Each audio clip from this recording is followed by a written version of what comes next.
I believe that one of the most pressing issues for political trust today is not just how well institutions perform, but the growing sense that citizens and governments no longer share the same understanding of what democracy really means and implies.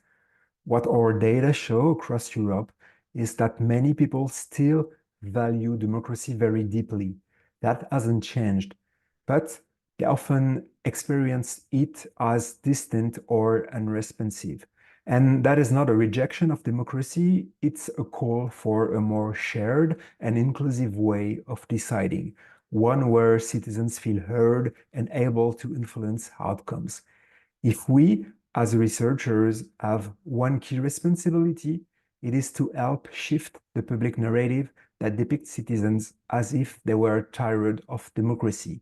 To counter that idea, we need to highlight something essential. People want democracy to work better, not less democracy. What looks like democratic fatigue from below is, in reality, a sign of higher expectations.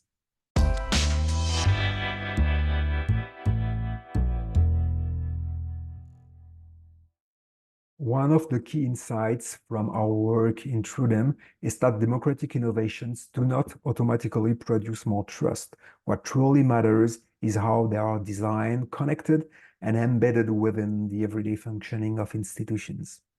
Take the example of a citizens' assembly. It can generate a lot of enthusiasm at the beginning, but if the rules of selections are unclear, if the debates are biased, or if the recommendations never receive a public response, instead of rebuilding trust, you risk fueling frustration.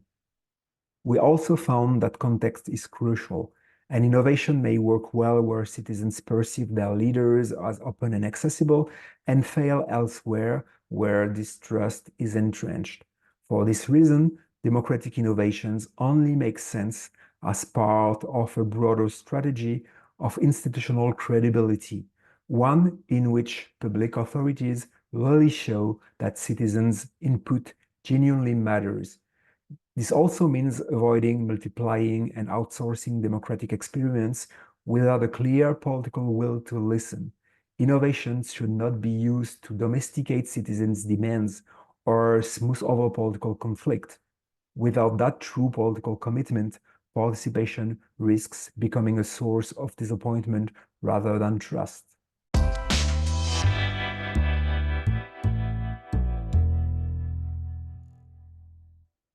Based on our findings, we propose four main directions for policymakers. First, move from experimentation to institutionalization. Many participatory devices remain highly visible but short-lived.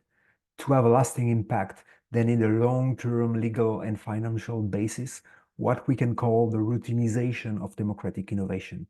That means multi-annual funding, clear procedures, and trained public servants who can integrate innovation into their daily work.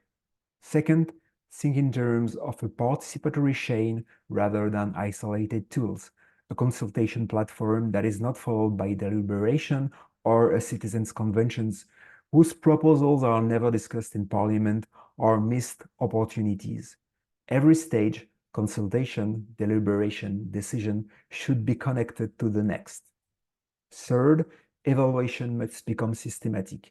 Innovations should come with transparent indicators, public reporting, and clear feedback explaining why some proposals are adopted and others not.